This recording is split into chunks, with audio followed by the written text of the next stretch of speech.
this is a podcast from ELI Beamlines Laser Center. Hello everyone, welcome to ELI Beamlines Laser Center. Welcome on our first audio podcast. We would like regularly invite the members of our research, technical and support teams, and we want to interview them. We want to talk about their work, about science, about life-work balance, about their hobbies, and of course about their stay in the Czech Republic. My name is Michael Vích, and I would like to invite our first guest.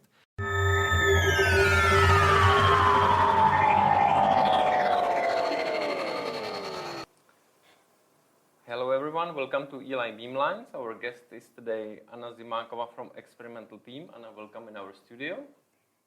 Thank you very much for the invitation. How are you today? I am great. Actually, podcast is sort of a new format for me, so I'm taking it as sort of another interesting experience. Mm-hmm. How long have you been working in ELI? I've been working here for 3 years now, and I actually believe this is already a pretty good period, though of course there are people who are working much longer here, for sure. But you know, to be honest, currently in science, there is a trend that people have to get experience in many different places, which is of course very good. It's very good to have broad experience in different areas. However, sometimes I believe it can become a bit excessive, because it can happen that a person has a postdoc position for say 2 to 3 years, and then my theory is that around half a year is required in order to get used to this place. You have to learn everything in experimental physics, even, for example, simple things like where tools are located, you know. After this half a year, finally some efficient work starts.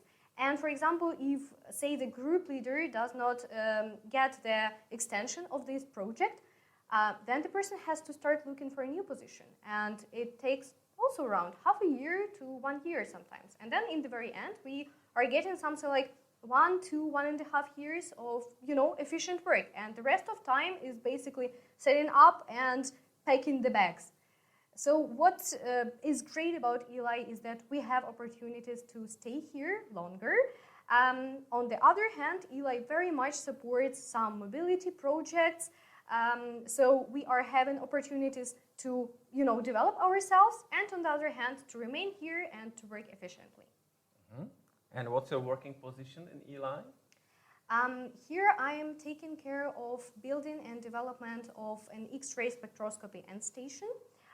This is a method to, let's say, select energies and look at particular chemical elements and what is going on with chemical elements when they are exposed to some chemical or physical influences. In parallel to that, I am developing a compact X-ray source for this end station. And also there are some, let's say, sub-projects or minor projects. So I would say, to sum up, it's never boring here. Mm-hmm. It's fun. And in which team you are exactly working? It's the team of structural dynamics. And how large is the team? How many people, how many researchers about? Yeah, I did not count precisely, but I believe 15 to 20 people. So we are a relatively big group, and there are some people who are coming to us as guest scientists. They remain with us for some time. So it's like varying amount of people, but generally I would say 15 to 20. Mm-hmm. And did you apply for the working position in ELI, or are you our postdoc, or how did you receive the job in ELI? Yes, I applied for the position and I went through all the selection rounds. I basically learned about ELI from my PhD supervisor. He was speaking because he knew that I wanted to find something in Czech Republic. So he said that, oh, there is some laser-based facility.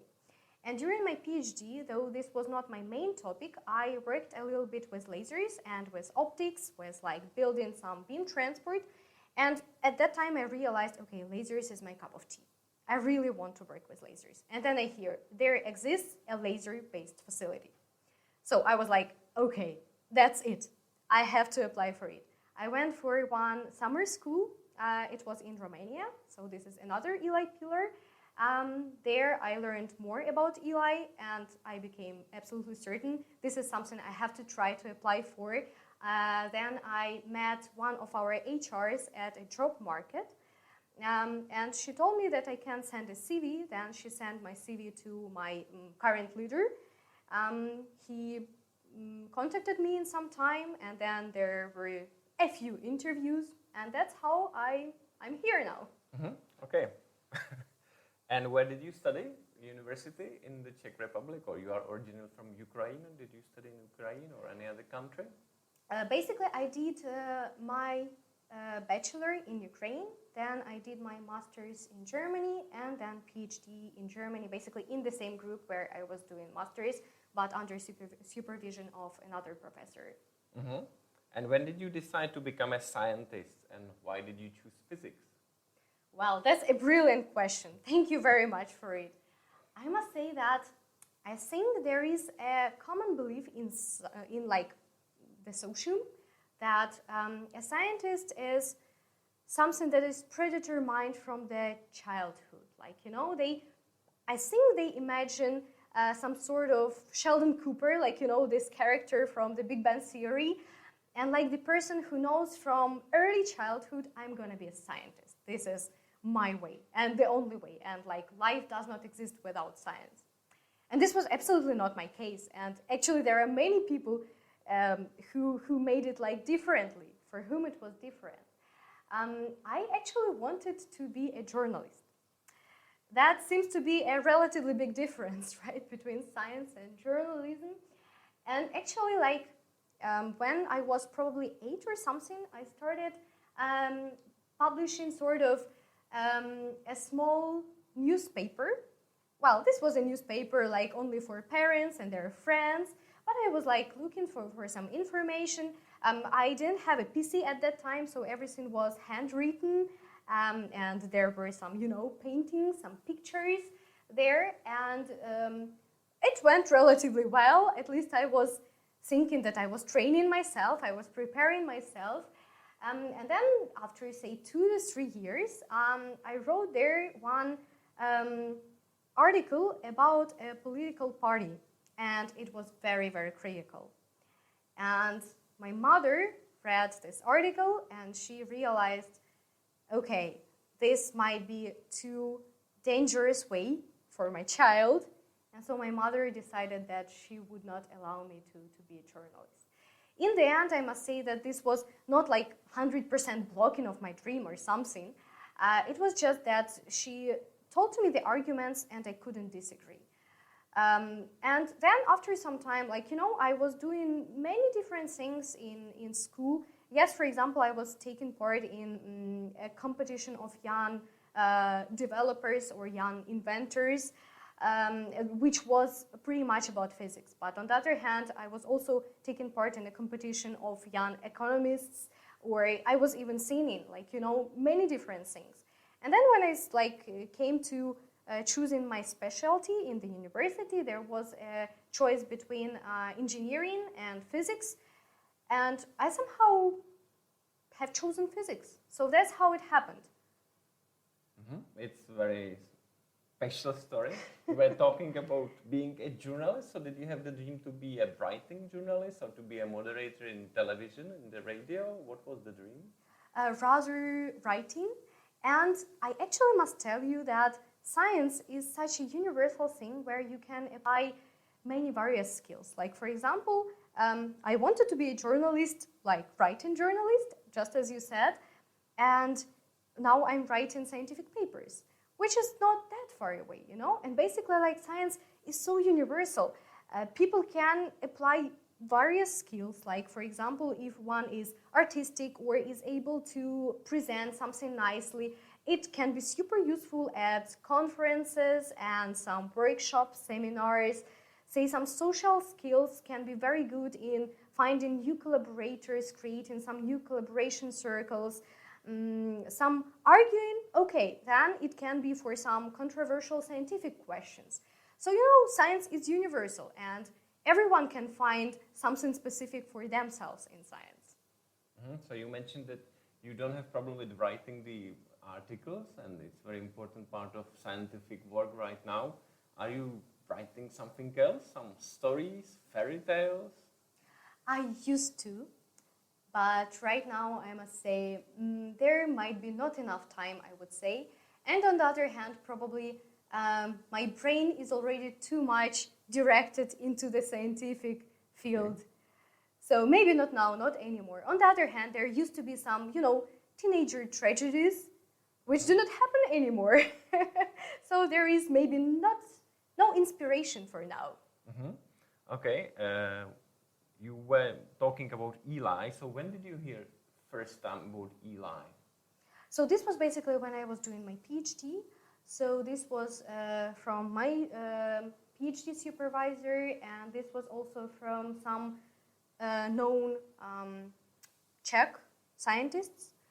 And basically it was, say, at the second or third year of PhD, which was like the last year, third year was the last year of my PhD, and this was like the exact time for finding this facility. Mm-hmm.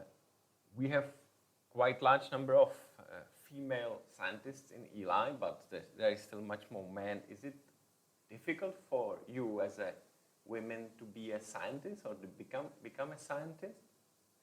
Or it doesn't make sense? Or maybe I'm not looking for it, but I'm not finding it.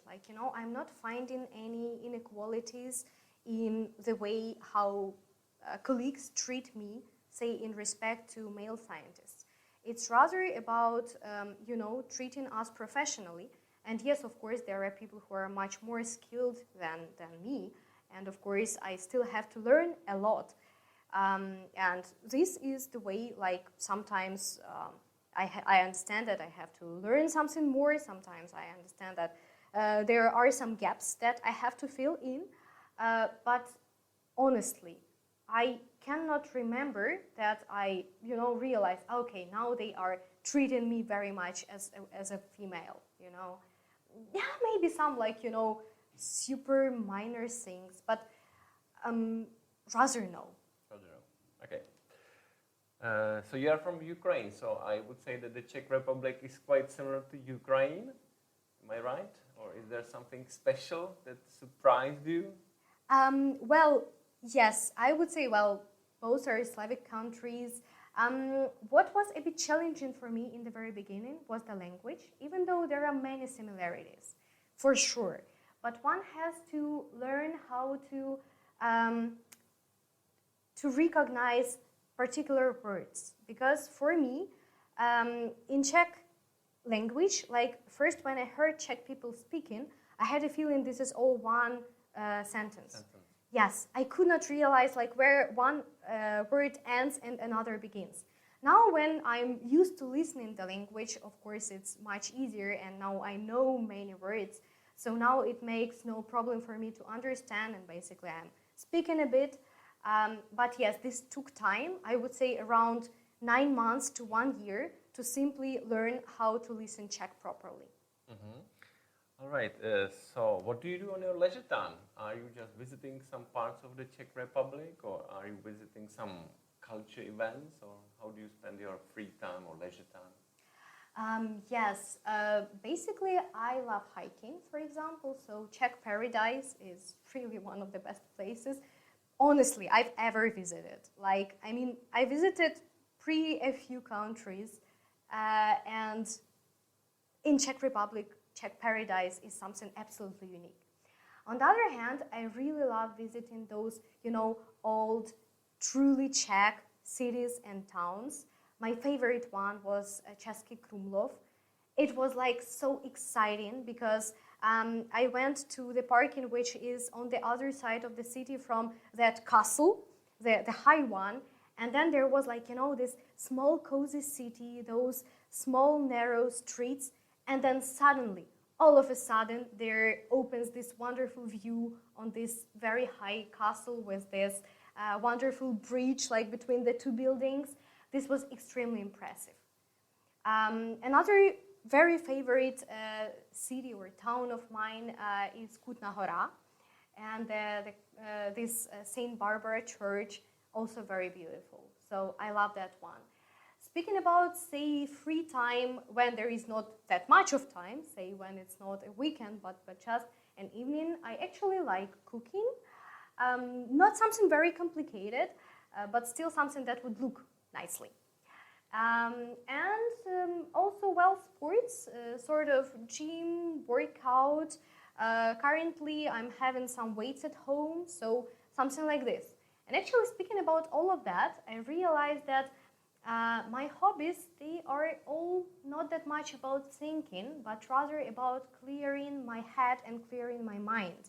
Because basically science takes a lot and one has to think a lot. So these hobbies, they help to relax. So this is the way how to clean your head. Exactly. You mentioned cooking, so can you tell us what is your favorite food for cooking? What do you like? Yeah, well, it would be a bit hard to say which particular dish I like the most, because I actually, I just get inspiration and I start cooking whatever. I'm a fan of healthy food, and normally this would be some salad, some vegetables with perhaps some fish or some chicken.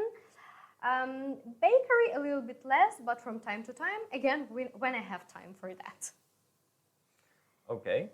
And I have last question for you. Do you have any life credo?